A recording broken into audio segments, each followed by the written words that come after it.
By the way, Jessica, I love your outfit today. I love that. Sorry, I had to point that out. All right, thank you. And that has pockets. It does have pockets, right? Oh, yes. Let's show off. Yeah, pockets. The only kind of shirt. It is.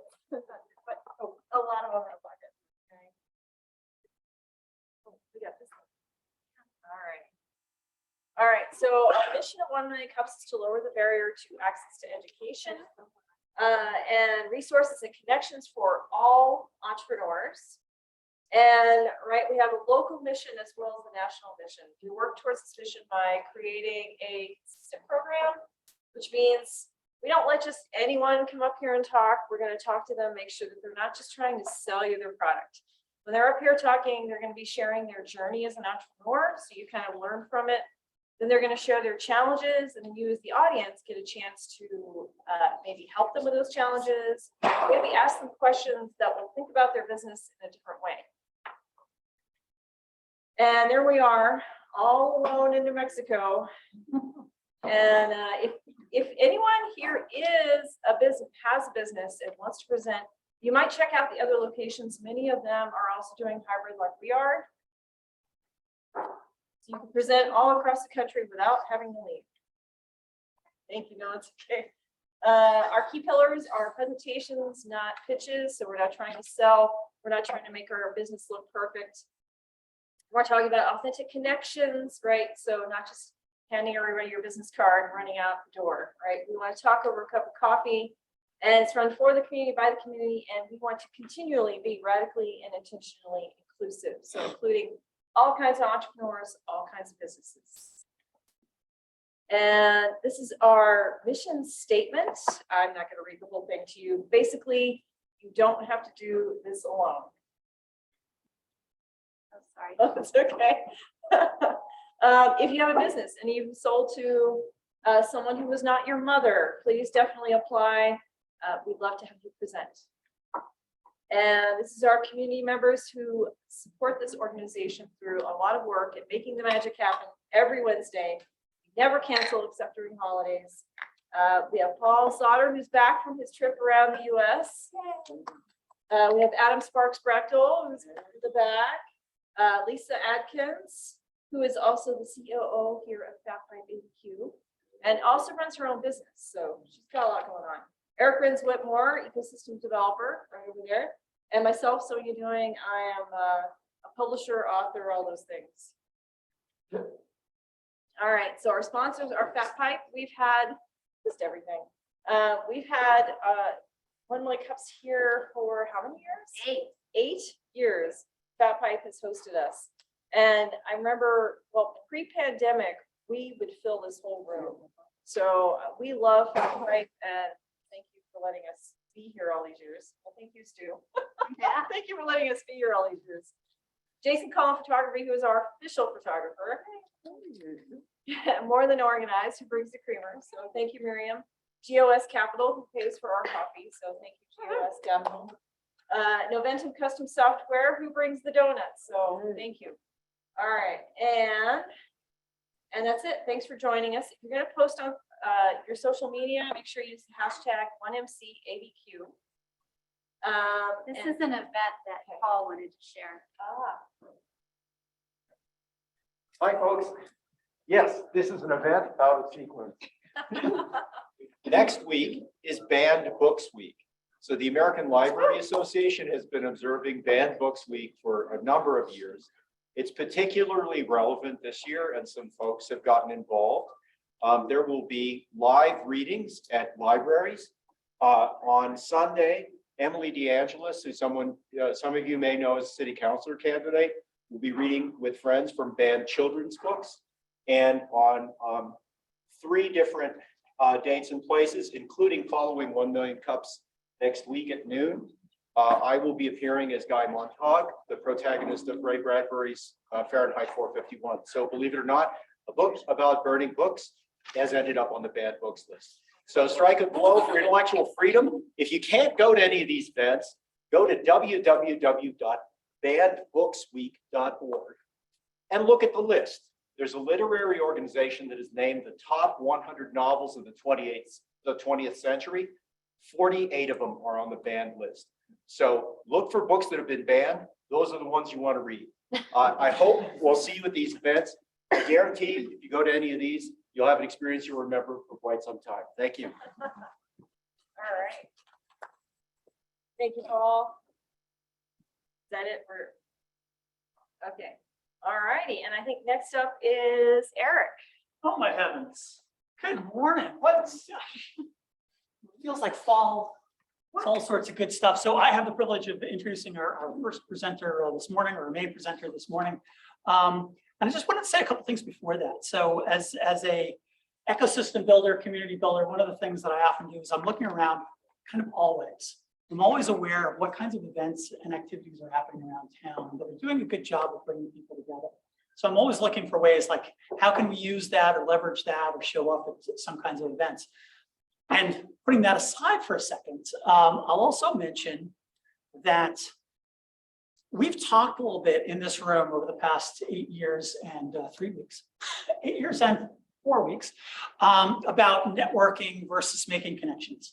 One of the things that's on the earlier slide is the 1 Million Cups, the organization says, you know, they're kind of anti-networking, and that's, as we've talked about in this room, that's not necessarily entirely accurate. I think many of us recognize that if you're not sort of building your network, if you're not kind of working with other folks to build the connections that you might need in order to access different markets or different skill sets, just learning about what's going on in town, networking really is very important, but I think there was a bit of a backlash about different kinds of events and activities where networking was, wasn't all that human, wasn't all that really connected. So it is true that one of the things we really want to do is we want to help create opportunities for those authentic connections. Bringing us back to the first part, when I was looking around for different events that I liked that seemed to be doing good things, I saw something that was cool thing that was happening at the Logo Theater. I was like, oh, look at these great people, and there's some great organizations that are involved with this. And it looks like it was a really good opportunity for networking as well. And I saw the name Fundaxi, and I said, "Whoa, I remember hearing about Fundaxi maybe a year or two ago. I'm not sure if it was pre-pandemic, but at least a few years earlier, and had forgotten that they were a local venture." So, and then it just happened like the next morning. I want to say Haas was in the room, and I think Adam had already been talking with Rebecca about participating here. So just a lot of different things coming together. And I'm really excited to hear and learn more, because I think they've got an interesting twist on how fundraising, community building, and networking all come together. So we're going to invite Rebecca up. I'm not sure if you're tag teaming in the beginning or at the end, but we'll hear from Rebecca and Haas about Fundaxi. Thanks so much. Thank you. Thank you, Eric. So good morning.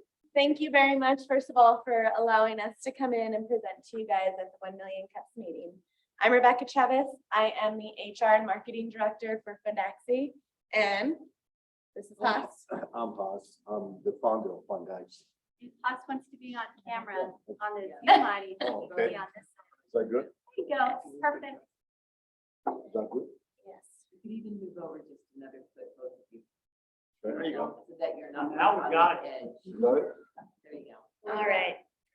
So Fundaxi, in the simplest of terms, what I can come up with is a marketing, advertising, and fundraising platform that helps our local businesses acquire new customers while also putting money into our local organizations. Fundaxi is a sister company to the Pizza 9 Hospitality Group and was founded by Haas in 2020. Haas has always been very philanthropic and a community give back with his restaurants, and he wanted to create a platform that was a easy user-friendly platform for our organizations to schedule Dine to Donate fundraisers through Pizza 9, Revel Burger, Cello Grill, and as a way to help these restaurants acquire new customers on their slower days and their slower nights. 2020, we rolled out in February and life happened.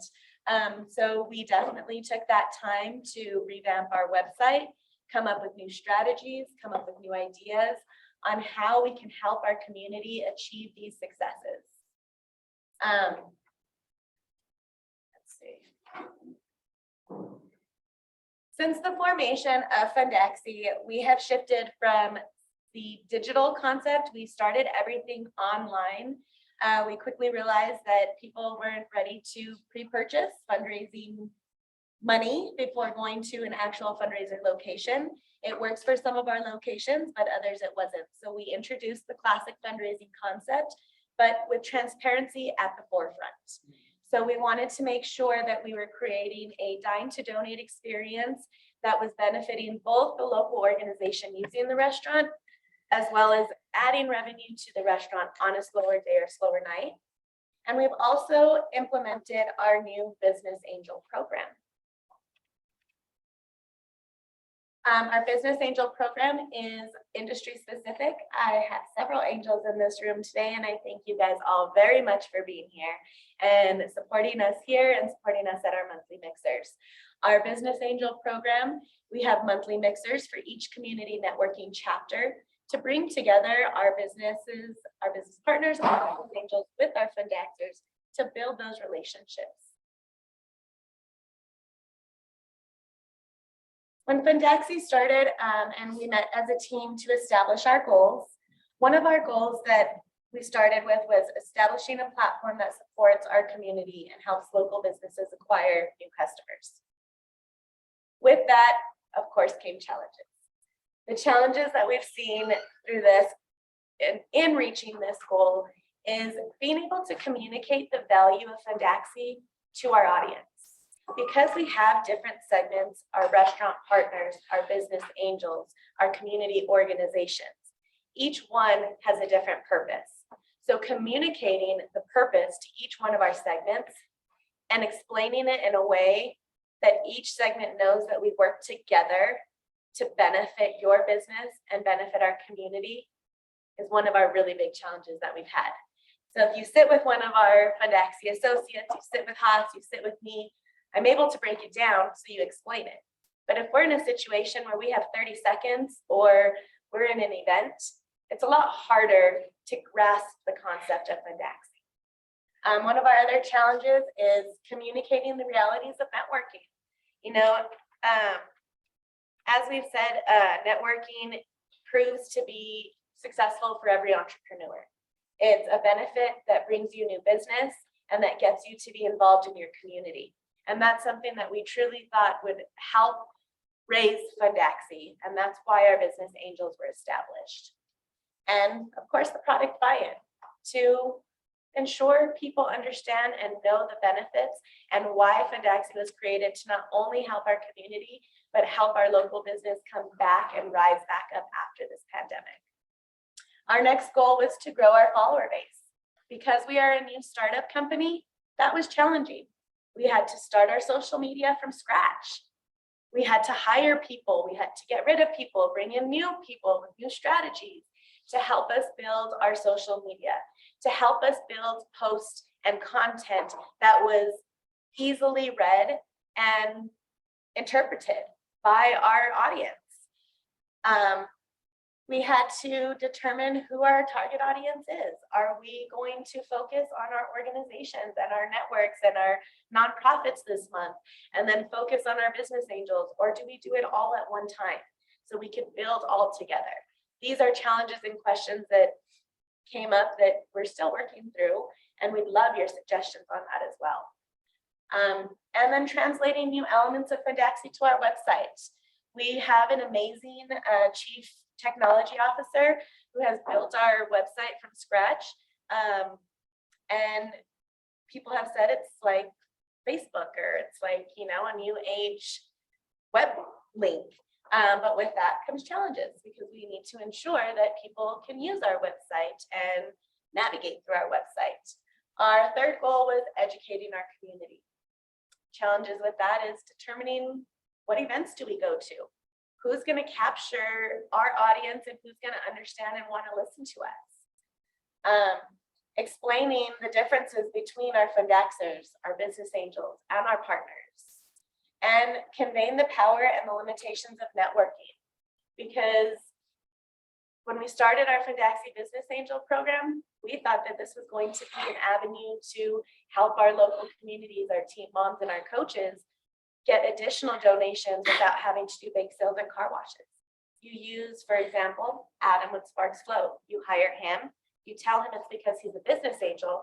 He makes a donation in your name, and you get to choose from out of the 211 groups we work with on where to send that donation. So we're providing a networking community where we're helping you acquire new customers, but doing something very different by giving a little bit of that money back into our community. Can I start the video or just? No, it's okay. But it won't go to the next.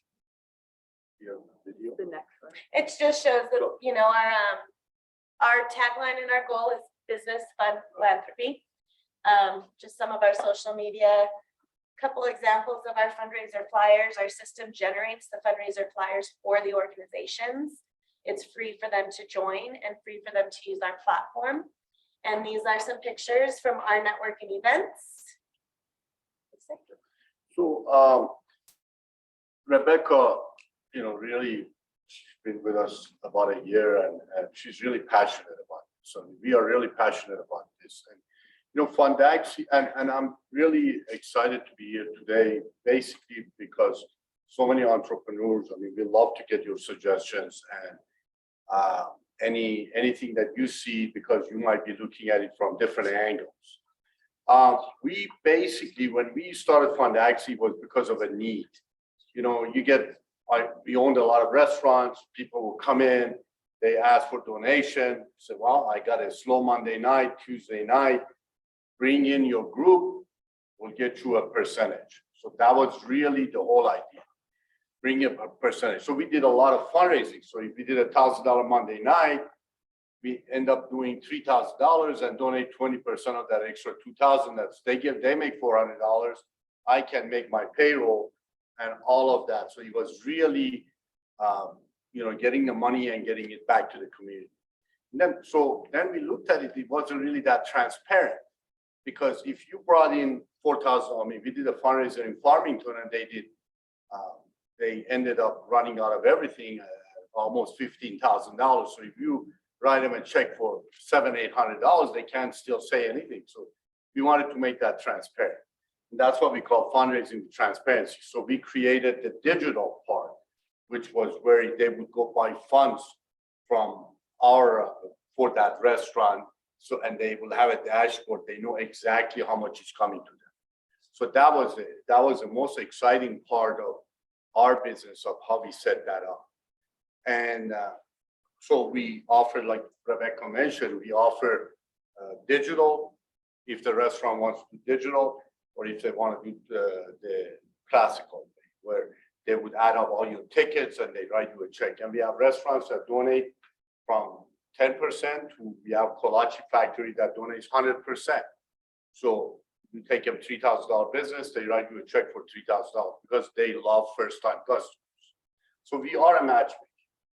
You know, and we, you know, like she mentioned, we started this right before the pandemic. Actually, on February, the month before the pandemic, we had a big roll-up, did all this stuff and everything, and then so everything went, you know, just kind of quiet.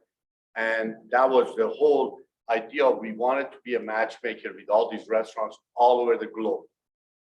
You know, and it can be done, and that's what we are here to get your input in. How do we do have partners in Sweden right now. We have partners in Toronto, but we can be all over the place for a fee that the partner pays, a very nominal fee. They can be part of that platform, and our group will provide them all the tools. So that's the one part. That's how we make our money one way. We love to have all the partners, any restaurant. Yes. Oh, we have. The other part that came was from, we created chapters to become, we call them Fundaxi Business Angels. So we want networking, just like Eric mentioned, we want networking. When people think of networking, because I've made a lot of my business through networking.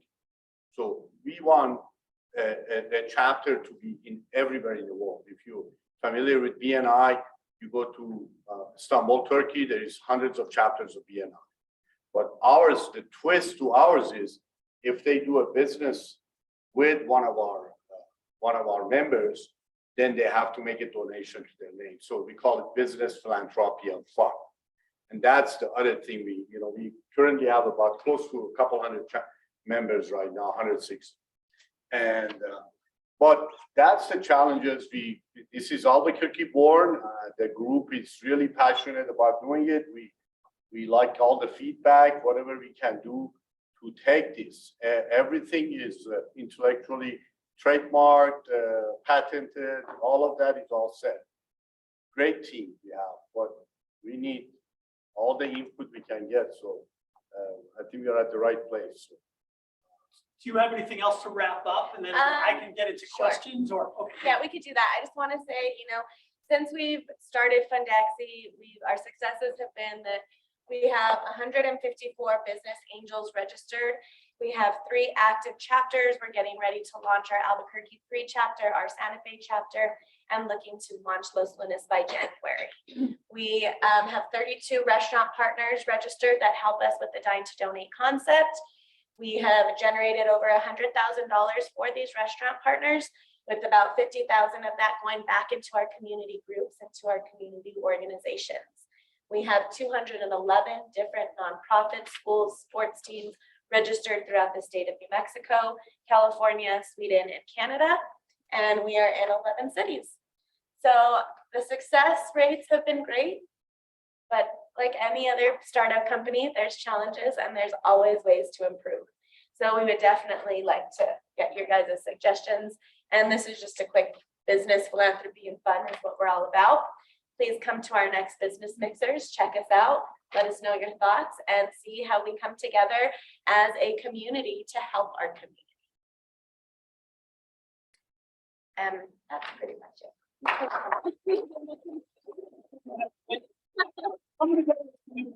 So let's see. So we're going to do Q&A. We'll check and see if we have questions, comments, etc. online. If you are in the house, I'm trying to model good behavior. Michael is joining me. We will create a little bit of a line over here. We won't get too close to each other because Mike and I know each other just too well. Before we start questions, sure, I sure. would like to say thank you to Stu, because when I first came on board with Fundaxi last October, he was probably one of my first meetings that I was able to come and pitch my 30-second elevator speech, which probably turned into an hour. But thank you so much. I appreciate you. It's good when those go on. Thank you. So my name is Eric Whitmore, ecosystem developer. And I think in general, I get it, but I'm wondering if it would be possible to maybe walk us through, and I'm not sure if I have this right. So let's say that somebody wants to raise funds for whatever kind of cause.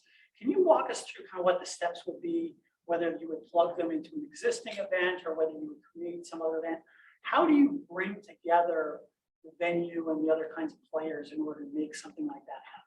Sure. So everything is done online for our website. The organization registers, which takes less than 5 minutes. It's free. We put them on our platform as a registered Fundaxi. They have a whole list of our restaurant partners. They get to pick the restaurant, and a calendar of availability for each restaurant pops up. So they pick the date that works for them, puts in a few information. We generate the fundraiser flyer for them, and we give them tips and tricks on how to promote it to get their supporters to the restaurant on the day of the fundraiser. So it's not, so basically, it's not like each is a one-off. You've got them getting into kind of the system. It sounds very magical. That's So great. 1, 2, 3, the restaurant still has to approve. So when you go to the website on the restaurant, you'll see their open hours and their availability for hosting. They could just host 3 hours on a Tuesday night. And then like Kolache Factory, they donate 100%. You go in there, you say, I want to do it. Bob has to approve. Once you get okay, 1, 2, 3, it's all done. You don't have to do car wash or baking and all that, and you just pick up your check from that. It's very, very easily done. And like I said, the restaurant pays a fee of, like I think it's like around $69 a month to be part of the platform. and they get all those services. So we just the challenge is how do we get all these restaurants to understand that value of what they're going to get all over the country. Thank you very much. Appreciate it. Thank you very much. I'd like to come on in. So I like your concept a lot, I like how your functions work. I'm actually in a group that meets monthly at something like that. But the organizers of the group have to call around. It's a group that meets at group hubs for United Way. So Oh, is anyway, that your meeting? guys, yeah, I'll be back. okay. Oh, cool. The one thing that I did, when I was looking at your literature, I got confused. The words angel, fundraising, Business are partner. business partners. Those kind of like queue up in me, like New Mexico Angels, which is like fundraising for companies getting going. And I think this audience probably is familiar with those words, but yours isn't that way. Yeah. And when I went to the website, it's the same way. It's like I go through the pick and I'm like, is this, what kind of fundraising is this? It would be helpful to get more clarity on that in your materials so that you're saying, I'm doing charitable fundraising or I'm helping businesses do charitable fundraising or something like that. And that would be mine. I thank you for that suggestion very much. Right, I believe, that's the challenges we are having right now because we are actually two businesses in one. Because when we originally started by having to match the restaurants or those kind of venues so they could make money and the organizations can make money. When we came out of the pandemic, approaching the restaurants and asking them, let's do this, basically the objection was, well, I don't have enough employees. I can't handle the sales that I got, which some of it is true, but some of it is not because I always made a comment to them that Chick-fil-A does $28,000 a day. You're not doing that. So, they basically didn't buy into that yet, but they did have challenges of not being able to have the proper staff to do that. So that's where we came up with the Fundaxi Business Angels and the chapters. So it's actually two different, and the Business Angels, they pay a fee. I think we charge them $30 a month or $300 a year to be part of that networking. And in each chapter, we take 3, they meet once a month on a certain day, certain hour, and their main purpose is networking. They have to have a good Google rating, so they have to be a good business person.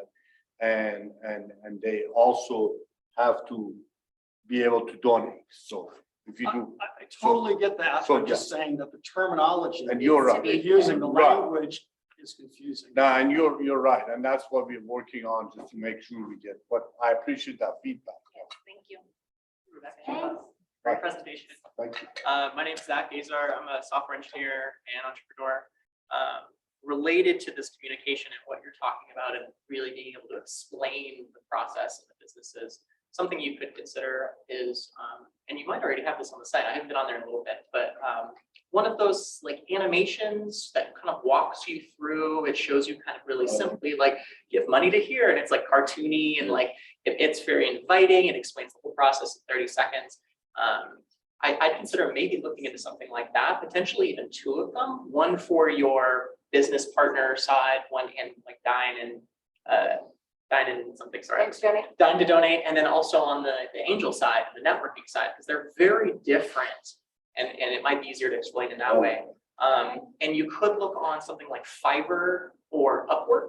Those are 2 places where you can find people who you can just contract. You can just pay them for exactly what they do, just like something like that. Maybe you can assist. Well, I'm not a designer, but you can find somebody on there who would be Okay, fantastic. that's a great feedback. Yeah, I appreciate it. And then you could always lead with something like that here. And also while you're talking with them, really pay attention to when they get confused, that designer, because when they're confused, everyone else is going to be confused. Right. And so that might be a good spot to where maybe change a term, or maybe this is a little bit too confusing and there's a better way they might be able to see too, to explain, the flow of how communication works or funds work or whatever else is kind of flowing in there. Perfect, thank you. That's perfect. Feedback. Sure, I'm Thank you. glad I brought Kiana to make all these lists. You'll have the video, we can give you the. Thank you. That's- Hi, I'm Dr. Norm with Dr. Norm's Connections, and my business is dementia prevention. I met you and your wife many years ago. Yes, at yes. the Flying Star down in Gringo. So Yes. good to see you again. Good to see you. And Debbie Pacheco is in our networking group called Above and Beyond. She's done a good job of explaining the Thank business. I have a real simple question. I donate to a variety of charitable organizations, and the first thing I do is I look at what is the administrative cost. So for example, one company I donate to is zero administrative costs because the company takes care of all of the administrative costs. So if I were to ask you, for every dollar that you receive, what percentage is going to administrative costs? Well, we don't take any of the funds from the organization. So if your company brings in $1,000 to one of our restaurants and they're donating 30%, you're getting a check for $300. We don't take any administrative fees from the funds that are raised for our organization. Our restaurant partners pay us a fee, a yearly fee, and that's where we get paid. And our business angels pay us a year. And so with our business angels, when customers use their services, the customer pays the full price for the service. And then business angel donates a percentage or a minimum amount to an organization. Okay. Did that answer your question? Well, so everybody that donates, Zero. there's no fee paid to you. No, No fee. But the restaurant, if they want to be part of your platform, they pay us a fee. They pay about $69. If it's multiple locations, they pay like $39. So if you're a But they pay a nonprofit, fee. sure. So if you're a nonprofit, what percentage of the income you generate goes to? 100% goes to the nonprofit. We don't get any of the money that a nonprofit is generating. How do you make your money? We make our money from our restaurants paying us and our business angels paying us to be part of the platform. Yeah, that's the Our two ways main of goal income. is to not take from the community, but give back to our Thank you. community. Thank you. Yeah, basically, Doctor, just the fee from the restaurant partners, and we're hoping we're gonna have thousands of partners. And the angels that pay, and that's what is gonna fuel our growth, hopefully, and, and if there is any other way we can figure it out. There might be some suggestions in this room, because, for any business, it's gotta be profitable, and at this time, it's really a one-way thing, it's all going, so. Excuse me, David Murphy, Core Visual. Along the lines of great idea about the animation is maybe an explainer of the name, because when I hear Fundaxi, I'm like, it's a fun taxi. You take some kind of way to like integrate that to the explanation of what it is. I appreciate that, yeah. Thank you. I love that animation idea. Well, I think that's, We have a question online. Cody, I'm gonna let you unmute and ask your question, then we'll come back to you, Zach. Sure. Good morning, everybody. So I'm most interested in your technology platform. It sounds sophisticated, but it's always the scaling question. What if you had 1,000 restaurants in the next week wanting to start campaigns? How painful would that be to ramp up 1,000 new engagements or 1,000 new customers for you? so, thank you for your question. When we originally started, we hired a company from Canada and India to do our website and the platform. That was an expensive process. What we got when Raytheon was here in New Mexico, they moved to Arizona, and we happened to gain one of the great guys from there, and he didn't want to move to Arizona, so he became our chief technology officer. And we kept him on board. So we feel very confident with him and his team. His name is Kenyon Bradley. He was becoming a SEAL before he got injured, very sharp person. And we feel really good about that. So more of a technical, so far, everything we have asked him, he's been able to accomplish. So I think if we get 1,000 restaurants join, I think it's going to be a challenging, but it's a fantastic thing for us because it'll fuel money to our system. So I don't know if I answered your question completely, but I think more of that has to come from Kenyan. But I think we are prepared we are prepared to take any size operation on board. I mean, we have the staff. We have a really good sized staff at the office that they kind of help each other out, even from our sister companies. Make that happen. I don't know, do you have anything to add to that part? Because everything is done systematically and individuals are able to log on to their dashboard, our organizers or Fundaxers is what we call them. We also have access to the admin console, so we're able to go in there and approve. So I don't think it would be an issue. I think it would be time, but I'm willing to put that time in, so. And just along those lines, studies that have been done, a restaurant that does a fundraiser, they pretty much add up about almost $900 sales throughout, because you have a percentage of those people that come back. So a lot of repeat stuff. And what we love about Fundaxi customer is not a discounted customer. The Fundaxi customer is paying full price. So if they like what they see at the restaurant, they're going to come back, pay full price. It's not a Groupon customer. So we value that customer tremendously. And I think restaurants are going to eventually realize, because many years ago, I met people from Groupon in Chicago, and they said, how do you guys work? Said, we get 50%, we give you 50% and half and half. And by the time the restaurant got the money, got 25% of what they got. But they said, what if they like it, they come back. But that's really not true in restaurants, because a Groupon customer is looking for deals. And a Fundaxi customer is a philanthropic customer. So I think we're going to make restaurants understand that. We should lead with that. Right. That's really what we emphasize on the restaurant end, that this is a quality person you got in front of, and you got to really value that customer. But hopefully I answered your question. Yeah, you guys absolutely seem ready. I'm hearing more of a fundraising and revenue sharing platform. So I think there is high potential there with the stable technology. So great job, everyone. Thank you very much for your question. Just another quick suggestion, now that I know your monetization model and it's kind of SaaS, so they're paying to use your platform. Another way you can monetize without having to get lots and lots more customers is using some sort of tiered pricing model. And it sounds like you have this in terms of discounts for the number of sites, but one way you could do tiers, and please cut me off if you already have this, but is you could have some sort of like good, better, best kind of model where $69 gets you access to the site, but $110 gets you more events and improved dashboarding, and then $140 gets you, you can manage your list, you can send out emails, like basically tools that are better, that save your customers time and that they love using every day. If that can be a great way to really up your monetization. And additionally, what's nice is you don't have to get more people to increase how much money you're coming in, because new customers are always more expensive than your existing customers. So you can upsell people. Additionally, people, when they see 3 options, they'll usually pick the middle one. And so you might immediately start getting more money anyway, because they're like, oh, those tools, cool, I'll do that. And so that's another way you could potentially monetize.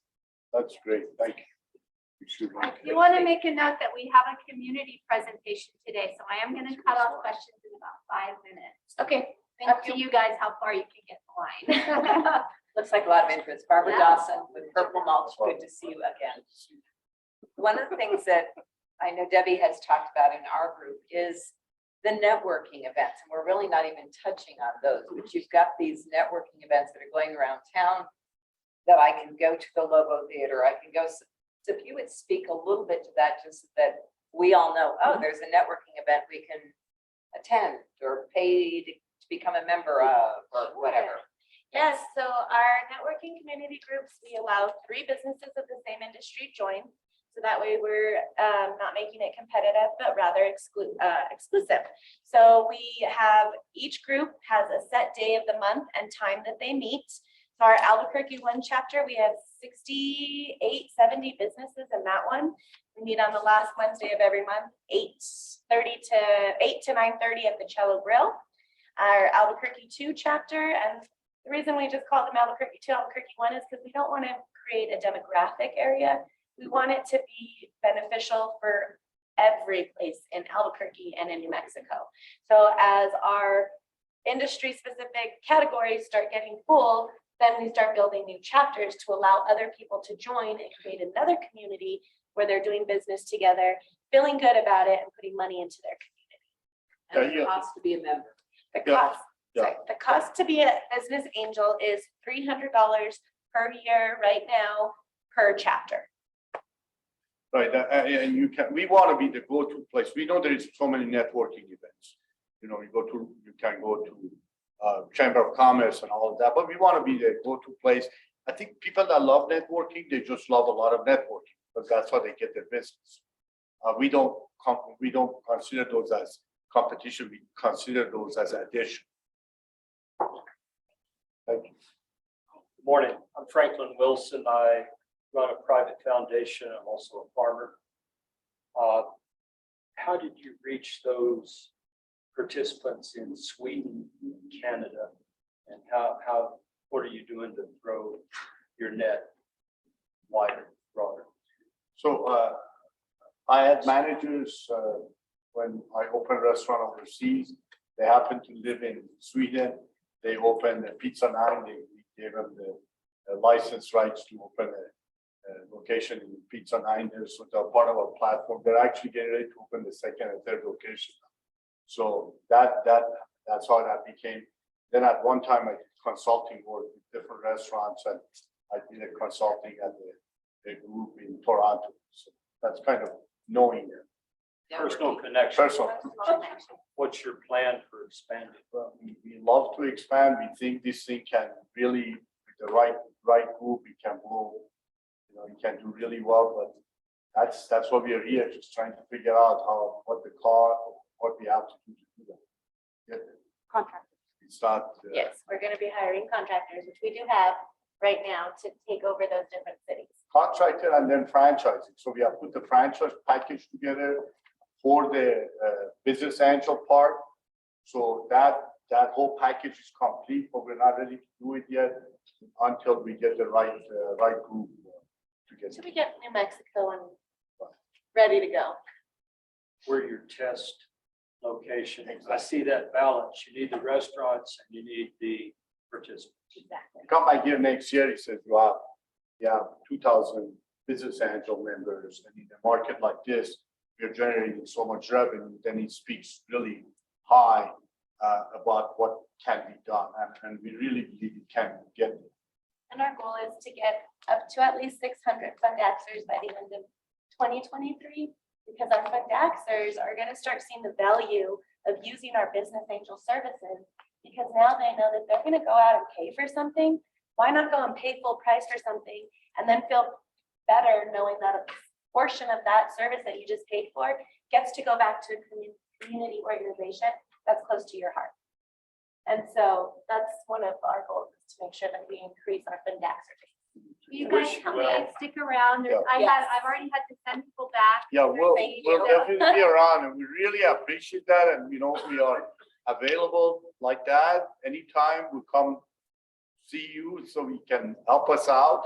So we really appreciate that. I mean, it's really nice to present here because of you guys are all entrepreneurs, and it's great because sometimes when you are in the middle of something, you don't see something that could be really simple. So I appreciate all the feedback, and we just love that Fundaxi is locally, and we can try. You can help us take it all over the world. Thank you. So you may have already answered one of my two final questions, but I'll make it quick. Red or green? Red. Christmas. Excellent, excellent. And what can we do briefly to help you continue to grow?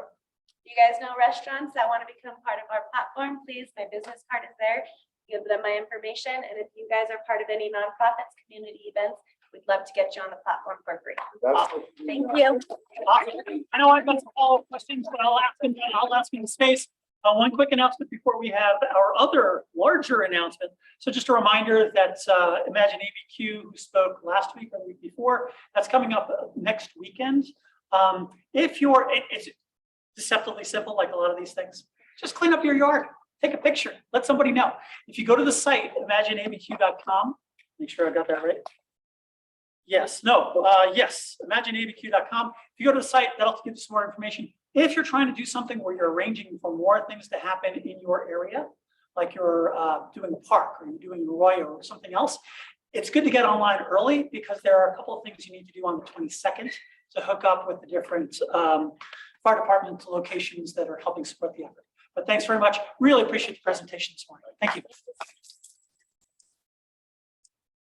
So our community partner update this morning is the New Mexico Technology Council. We have Julia Monge here to talk. Come on up, Julia. Eric and I have a long history with the New Mexico Tech Council. We have been around, the Tech Council has been around for years and years and years. Eric and I have been involved since almost the beginning, and they have new leadership, new organization. It's so much fun to see the growth, and they have a big event that they want to invite you all to. Come on up, Julia. Thank you, Lisa. Good morning, everyone. I'm so excited to be here with all of you. So my name is Julia Monge. I'm the Membership Development Manager at the New Mexico Technology Council. How many of you are familiar with the Tech Council? Okay, a few of you. That's exciting. For those of you that don't know, we're a member-driven organization based out of here, back this little corner. And we're always looking to promote economic development in the state of New Mexico, specifically through the technology sector. And we do this by offering a couple of different services. If you, for example, are a tech professional or looking to get into technology, we offer a lot of networking opportunities with some of the industry's leaders here in the state. And then if you are a tech business looking to grow and expand your partnership, then we're also here for those, here to provide you those services as well. But today I want to talk to you specifically about an event we have coming up. And that's going to be the Experience IT Conference, Wednesday, September 21st. So next week. Next week. Sorry, these days have been flying by for us. The Experience IT Conference is going to take place at Sandia Casino, Sandia Resort and Casino. It's going to be an all-day conference, and it's going to be the state's, like one of the state's leading tech conferences. And we're going to have a couple of different tracks leading anywhere, talking about risk management, digital disruption, reimagining the workplace, so on and so forth. So we're going to be covering a lot of different topics, but our main theme this year is resilience and innovation. So we're talking about how tech companies have had to shift gears within the COVID, with the pandemic, how individuals are looking to break into technology, and we'll be covering a couple of different other topics as well. So if you're interested in joining the New Mexico Technology Council, learning more about it, or you're interested in attending the conference, please feel free to reach out to me. I'm going to go ahead and leave a stack of my business cards on the table. But with that, does anyone have any questions? When? September 21st. Next Wednesday. What's the cost to attend that conference? The cost to attend will be $120 for members and $150 for non-members. Yes. What's the advantage of being a member of the New Mexico Council? There's a lot of different advantages to being a member of the Technology Council. Specifically, you get access to a lot of different networking opportunities and business and professional development opportunities. So for example, we have a wide variety of leadership opportunities. If you're looking to get more involved in the community or looking to get more involved with an organization, we have a couple of different committees. We have a policy committee, a cybersecurity committee. We have a women in technology group, as well as a couple of others that give people the opportunity to not only get involved, but also to grow their network in that sense. Anything else? Sounds like a great event. Okay, yeah, we're all excited. They are the best events, actually. It's the best tech conference in the state. It's a really good event. Yep, we're really looking forward to it, and we're definitely looking forward to unveiling a new set of benefits starting in January. So definitely be on the lookout for that as well. All right, perfect. Thank you. And I will help wrap things up. What time do we have? We got 10 minutes. Oh, my heavens. Oh, geez. Now we got to bring everybody back up. Oh, what a nightmare. So there'll be an opportunity to talk with folks. I just wanted to wrap things up because what I love about today, I'll say some nice words about Tech Council before I get into what I love about today. But I wrote some stuff down. There's no way New Mexico grows as a healthy state, as a healthy economy without a strong tech sector. We know that. It's just impossible. If you look at the other states that we compete with, or like to think that we compete with, they've got really strong tech councils that are helping lead the way. And while we've got some bright spots in aerospace, we've got some bright spots in bio and media and a few other areas, Tech Council is the one group that really makes an effort to bring that all together. So, I'm no longer a super active member of the Tech Council. I'm excited to speak at this event next week, although I still need to work on a bunch of things. So I really, if you're in or adjacent to IT and technology in the state of New Mexico, I heartily recommend, at the very least, becoming more aware of what the Tech Council is doing and seeing how you might be able to participate, because it's a really good place. Coming back to the other thing, what I love about today is it's been all about community. And that's what we are here for as New Mexico, as I was going to say Tech Council, but as 1MC is really kind of bringing that community together. So I'm thankful for the folks at Fundaxi. I love folks from the business sector looking to see, I've got a venue. I know I have other venues. I see a way of helping not just my own business, but helping other businesses connect with people and helping folks who have fundraising needs to have a reasonable way of getting funding, but also meeting people who are going to continue to be involved with their organization in a way that a bake sale or hosing down a car someplace is not always going to help with, as fun as that might be. So I just want to thank you for being part of this community here in Albuquerque. And whatever it is you can do to help us grow our community, that's something we want to see and we want to be supportive of. So thank you for participating. I'll get out of your way and we have 4 more questions for other folks. Thank you very much. Say goodbye to our live stream. Stop recording. Have a great day.